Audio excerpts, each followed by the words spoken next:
Chapter का नाम है त्रिकोणमिति का परिचय, इंग्लिश में कहते हैं इंट्रोडक्शन टू ट्रिग्नोमेट्री। यह चैप्टर नंबर 8 है, एक्सरसाइज 8.1 है और यह पार्ट 2 है। पार्ट 1 में आपने क्वेश्चन नंबर 1 और क्वेश्चन नंबर 2 सॉल्व किए थे। अब यह है क्वेश्चन नंबर 3 है पार्ट 2 में।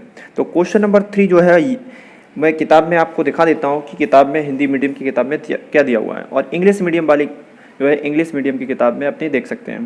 क्वेश्चन नंबर 3 है, यदि साइन ए इक्वल 3/4 यानी 3/4 तो कॉस ए और tan ए का मान परिकलित कीजिए। अगर इंग्लिश मीडियम वाले देखेंगे अपनी किताब में, if sine A equal 3/4 then calculate the value of cos A and tan A. आप अपनी इंग्लिश मीडियम किताब में देख सकते हैं। तो मैंने यहाँ पर शॉर्ट में क्वेश्चन उतार दिया है, साइन ए बराबर 3/4 हो तो कॉस ए और tan ए का मान ज्ञात कीजिए या परिकलित कीजिए। तो यहाँ पर आपको सबसे पहले क्या करना होगा, एक त्रिभुज यहाँ पर ड्रॉ करना होगा। सबसे पहले एक त्रिभुज यहाँ पर ड्रॉ करना होगा। तो एक त्रिभुज बना लेते हैं यहाँ पर। तो ये एक त्रिभुज बन चुका है ABC। तो आप नाम जो है कहीं से भी रख सकते हैं, त्रिभुज क्या है ABC। अब यहाँ पर कौन सा, यहाँ पर जो साइन ए दिया हुआ है, अब ये क्या दिया हुआ है, इससे इसका मतलब क्या है। तो यहाँ पर साइन ए आप लिखेंगे कि साइन ए बराबर 3/4। दोबारा लिखेंगे इसे। अब ये 3 क्या है, 4 क्या है और 3/4 पूरा क्या कहलाता है, तो ये एक रेशियो कहलाता है। ये साइन ए जो है वो एक रेशियो है, ये कंप्लीट वैल्यू नहीं है, एक रेशियो है। तो यहाँ पर जो साइन ए होता है, अब आप क्या करेंगे, यहाँ पर हिंदी मीडियम वाले हिंदी में लिख सकते हैं लाल बटे कक्का, लाल बटे कक्का। लाल बटे कक्का मतलब लंब आधार कर्ण, लंब आधार लंब, कर्ण कर्ण आधार। या फिर इंग्लिश मीडियम वाले PBP अपॉन HHB। ये इंग्लिश मीडियम वाले याद रख सकते हैं। तो साइन यहाँ पर कहाँ पर आता है, तो ये आता है साइन, ये होता है कॉस, ये tan, कॉट सेक कोसेक। ये sine cos tan cot sec cosec. तो साइन कहाँ पर आता है, पहले नंबर। साइन के नीचे वाला जो हो जाएगा वो पूरा जो हो जाएगा रेशियो जो है लंब बटे कर्ण क्या हो जाएगा, वो साइन ए के लिए हो जाएगा। तो यानी साइन ए बराबर क्या जाएगा, लंब बटे कर्ण होता है।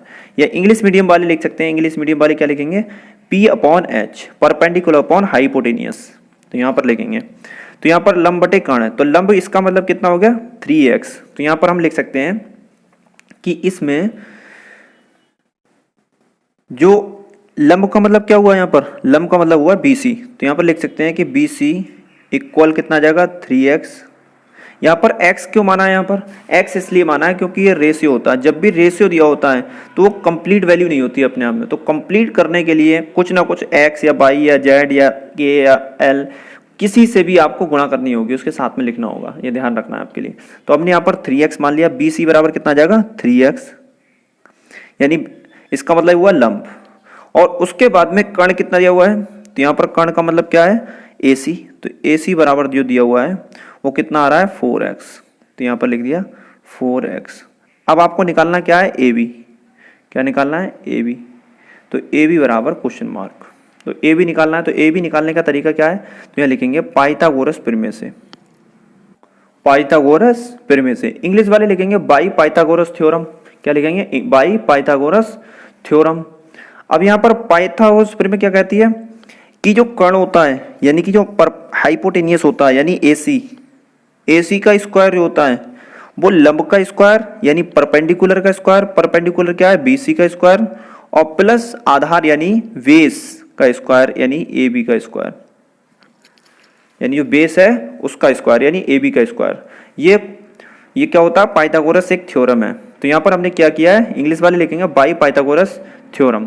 तो AC का स्क्वायर बराबर BC का स्क्वायर प्लस AB का स्क्वायर, कर्ण का स्क्वायर बराबर लंब का स्क्वायर प्लस आधार का स्क्वायर। इंग्लिश मीडियम वाले देखेंगे तो यहाँ पर हाइपोटेनियस का स्क्वायर इक्वल परपेंडिकुलर का स्क्वायर और बेस का स्क्वायर। तो यहाँ पर AC कितना दिया हुआ है, तो AC दिया हुआ है 4x। तो यहाँ पर 4x रख दिया यहाँ पर का स्क्वायर। BC कितना दिया हुआ है, तो BC दिया हुआ है 3x का स्क्वायर, और प्लस AB हमें निकालना है। तो AB का स्क्वायर हमने ऐसे ही रहने दिया। आगे क्या करेंगे, 4 का स्क्वायर कितना होता है 16 x स्क्वायर, यानी 4 का स्क्वायर कितना होता है 16, और 3 का वर्ग कितना होता है 9, और x स्क्वायर है तो x है तो x पर भी स्क्वायर लगेगा। तो यह आ जाएगा 9x स्क्वायर प्लस AB का स्क्वायर। अब यहाँ पर 16 है तो 16 जो है वो तो अपनी साइड में रहेगा, और जो 9 है वो ट्रांसफर हो जाएगा लेफ्ट हैंड साइड में, और जब ये ट्रांसफर होगा लेफ्ट हैंड साइड में तो ये प्लस की वैल्यू है जो, तो वो माइनस की हो जाएगी, तो यानी यहाँ पर आ जाएगा 9x² इक्वल AB का स्क्वायर। अब 16 में से 9 जाएगा कितना बचेगा 7x, 16 में से 9 जाएगा तो कितना हो जाएगा 7, और x² है तो यहाँ पर x² लगा दिया, ये AB का स्क्वायर। अब हमें AB की वैल्यू निकालनी है तो AB इक्वल कितना जाएगा रूट में 7x², और जब AB निकालना होगा तो यहाँ पर क्या जाएगा 7 तो रूट में ही रहेगा, और जो x² है वो क्या हो जाएगा रूट फ्री हो जाएगा, तो यानी रूट से बाहर आ जाएगा और ये 7 आ जाएगा।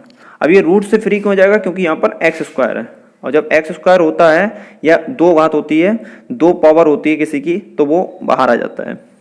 तो यहाँ पर AB बराबर कितना आ गया, AB बराबर आ गया x √7।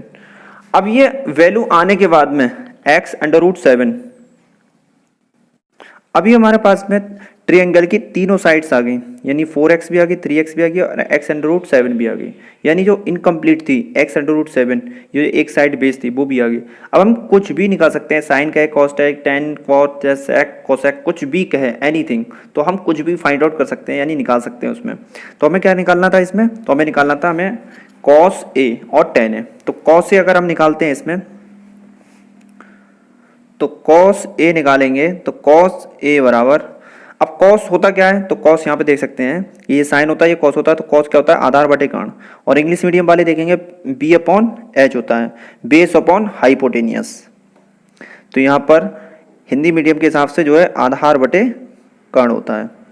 तो आधार कितना दिया हुआ है, अब आधार इसमें कितना है, तो आधार कितना है x√7 अपॉन कर्ण कितना दिया हुआ है 4x, तो यहाँ पर आ जाएगा 4x। अब यहाँ पर x से x कट जाएगा और √7 अपॉन कितना आ जाएगा 4, तो इसका उत्तर आ गया √7/4। cos A की वैल्यू कितनी आ गई √7/4 आ गया। अब दूसरी वैल्यू में क्या निकालनी है, तो दूसरी वैल्यू निकालनी थी हमें tan A की, तो यहाँ पर लिख लेते हैं tan A। तो tan A बराबर क्या होता है, तो tan A बराबर होता है, अब हमें देखेंगे फिर इसमें लाल बटे का काम है या PV/HH में, तो ये होता है साइन कॉस tan, तो ये tan क्या होता है लंब बटे आधार, तो ये लंब कितना आ जाएगा लंब बटे आधार। लंब कितना दिया हुआ है, तो लंब यानी परपेंडिकुलर कितना दिया हुआ है, लंब का मतलब है यहाँ पर P/B, यानी कि जो tan A होता है क्या होता है P/B, परपेंडिकुलर अपॉन बेस। तो यहाँ पर लंब कितना दिया हुआ है, तो लंब दिया हुआ है 3x, तो यहाँ पर लिख लेंगे 3x अपॉन आधार कितने दिया हुआ है वही x√7, ये देख सकते हैं यहाँ पे x√7, तो ये x से x कट जाएगा कितना आ जाएगा 3/√7। तो ये दोनों आंसर आ गए। तो हमें यही दो वैल्यू फाइंड आउट करनी थी cos A और tan A की। तो सबसे पहले आप दोबारा देख सकते हैं इसके लिए, जब ये वैल्यू दी होती है sine cos cot sec cosec किसी की भी दी वैल्यू होती है बटे में दी होती है, तो आपको इसका मतलब दो साइड्स दी होती हैं और तीसरी साइड आपको किससे निकालनी होती है पाइथागोरस थ्योरम से निकालनी होती है। पाइथागोरस थ्योरम से निकालने के बाद में फिर आप जो है जिसकी वैल्यू निकालना चाहते हैं वो इजी हो जाता है, सब कुछ निकाल सकते हैं फिर उसके बाद में। तो cos A की वैल्यू कितनी आई √7/4 और tan A की वैल्यू कितनी आई 3/√7। अगला क्वेश्चन यह है क्वेश्चन नंबर 4, यदि cot A बराबर 8 हो तो sin A और sec A का मान ज्ञात कीजिए। इंग्लिश मीडियम वाले देखेंगे if 15 cot A equal 8 then find out the value of sin A and sec A। तो इस तरीके से इंग्लिश मीडियम वाले अपनी किताब में और हिंदी मीडियम वाले अपनी हिंदी मीडियम की किताब में देख सकते हैं। तो मैंने यहाँ पर क्वेश्चन भी लिख दिया है, ये रहा क्वेश्चन, वही क्वेश्चन है ये। यदि 15 cot A बराबर 8 हो तो sin A और sec A का मान ज्ञात कीजिए। तो यहाँ पर अब आपको करना क्या है, क्वेश्चन वही है बस थोड़ा सा घुमा कर लिख दिया है इसके लिए। तो यहाँ पर इसके लिए थोड़ा सुधार करेंगे तो क्या आ जाएगा cot, यहाँ पर लिखा हुआ है 15 cot A बराबर 8 यानी 15 cot A इक्वल 8। तो cot A की वैल्यू अगर निकालते हैं तो क्या आ जाएगी, cot A की वैल्यू आ जाएगी 8/15 यानी cot A बराबर 8/15।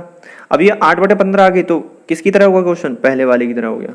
अब आपको क्या करना है, ये रेशियो दिया हुआ है तो इसका मतलब ये हुआ कि त्रिभुज की दो साइड्स दी हुई हैं, ट्रायंगल की टू साइड्स जो है वो गिवन है। अब तीसरी साइड आपको निकालनी पड़ेगी, तभी जो है जो मतलब त्रिभुज है उसकी तीनों भुजाएं आपको ज्ञात होंगी। तो यहाँ पर त्रिभुज बनाएंगे, यहाँ पर एक ट्रायंगल जो है वो ड्रॉ करेंगे, ये ट्रायंगल ड्रॉ हो गया ABC। अब आने के बाद में यहाँ पर क्या करेंगे, लाल बटे कक्का लिखेंगे। सबसे पहले लाल बटे कक्का, या इंग्लिश में PBP अपॉन HHB लिखेंगे। तो इसका मतलब ये है कॉट आया हुआ है, तो कॉट होता कहाँ पर है, साइन कॉस टेन कॉट। तो कॉट क्या हो जाएगा, आधार बटे लंब। क्या आ जाएगा यहाँ पर, तो यहाँ पर लिख लेते हैं आधार बटे लंब। और इंग्लिश मीडियम वाले देखेंगे तो साइन कॉस टेन कॉट, तो B अपॉन P। यहाँ पर P अपॉन B नहीं होगा क्योंकि टेन थोड़ी नहीं है, साइन कॉस टेन, यहाँ पर टेन नहीं है, टेन के बाद में क्या आता है, कॉट है, तो कॉट है यहाँ पर, कॉट क्या आ जाएगा, B अपॉन P, उल्टा हो जाएगा ये। तो यहाँ पर क्या आ जाएगा, B अपॉन P या आधार बटे लंब। तो आधार कितना दिया हुआ है यहाँ पर, 8x मान लेंगे यहाँ पर, 8x। क्यों, क्योंकि ये कंप्लीट नहीं है, रेशियो है, तो इसे कंप्लीट कितना हो जाएगा, 8x हो जाएगा। उसके बाद में कितना आ जाएगा, लंब कितना है, 15x यानी 15x। अब हमें निकालना क्या है, ए से निकालना है। तो यहाँ पर लिख लेते हैं कि गिवन क्या क्या दिया हुआ है। तो यहाँ पर लिख लेते हैं कि AB बराबर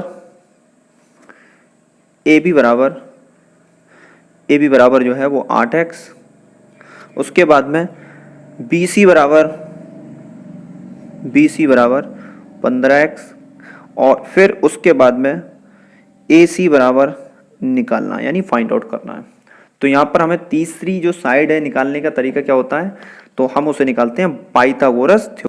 किससे निकालते हैं, पाइथागोरस प्रमेय से। इंग्लिश वाले लिखेंगे बाई पाइथागोरस थ्योरम। तो पाइथागोरस थ्योरम क्या कहती है कि जो यानी जो हाइपोटेनियस होता है, हाइपोटेनियस यानी AC होता है उसका वर्ग, और जो परपेंडिकुलर है उसका स्क्वायर, और प्लस जो बेस है यानी AB उसका स्क्वायर का योग होता है। यानी जो कर्ण का स्क्वायर बराबर लंब का स्क्वायर प्लस आधार का स्क्वायर होता है। तो यहाँ पर AC कितना दिया हुआ है, AC हमें फाइंड आउट करना है। और उसके बाद में BC कितना दिया हुआ है, 15x का स्क्वायर, प्लस AB कितना दिया हुआ है, 8x, तो 8x का स्क्वायर। लिखने के बाद में अब क्या करेंगे, यहाँ पर AC की वैल्यू फाइंड आउट करते हैं फटाफट।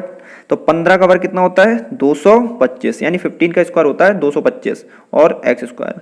8 का वर्ग कितना होता है, 64, यानी कि 8 का स्क्वायर कितना होता है, 64। तो 64 और x स्क्वायर, x है तो x स्क्वायर होता रहेगा ये। अब 5 और 4 कितना जाएगा, 9, 2 और 6 कितना जाएगा, 8, और 2 आ गया यहाँ पर x स्क्वायर, और ये AC स्क्वायर चलता रहेगा। AC अगर हमें निकालना है, अब हमें AC निकालना है तो यहाँ पर स्क्वायर हटेगा और इधर क्या आ जाएगा, इस साइड में वो आ जाएगा रूट। तो रूट में कितना आ जाएगा, 289 x स्क्वायर। अब AC की वैल्यू निकालनी है तो AC की वैल्यू क्या आ जाएगी, 289 का जो वर्गमूल होता है यानी स्क्वायर रूट होता है वो होता है 17। कितना होता है, 289 का जो स्क्वायर रूट होता है वो कितना होता है, 17। और x का स्क्वायर रूट कितना आ जाएगा, x स्क्वायर का स्क्वायर रूट x आ जाएगा। तो यानी 289 x स्क्वायर का जो वर्गमूल आ जाएगा वो 17x आ जाएगा। तो यानी AC बराबर कितना आ गया, 17x आ गया।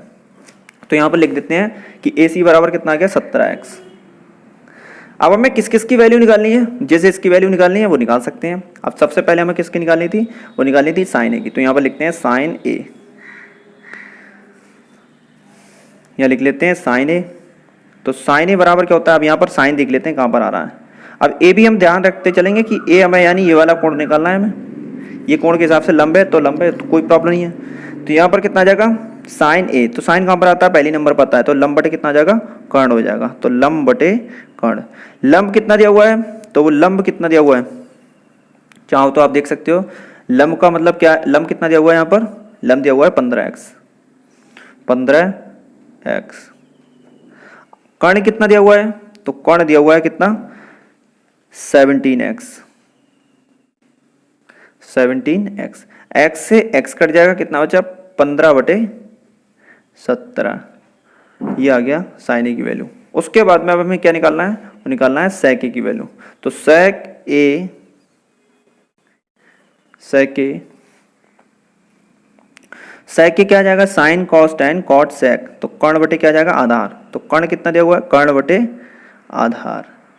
अब कर्ण कितना दिया हुआ है, क्या दिया हुआ है कर्ण, तो कर्ण तो है वैसे, कर्ण क्या दिया हुआ है, AC दिया हुआ है, तो AC कितना दिया हुआ है कर्ण, यानी 17x, तो यहाँ पर लिख सकते हैं हम 17x अपॉन आधार कितना दिया हुआ है, तो आधार दिया हुआ है कितना, 8x, तो यहाँ पर लिख दिया 8x। अब x से x कट जाता है, कितना आ जाएगा 17/8, तो इसका आंसर कितना आ गया 17/8। तो ये दो क्वेश्चन हो गए, एक तो साइन की वैल्यू हो गई और एक सेक की वैल्यू हो गई 17/8। आगे देखते हैं नेक्स्ट वीडियो में।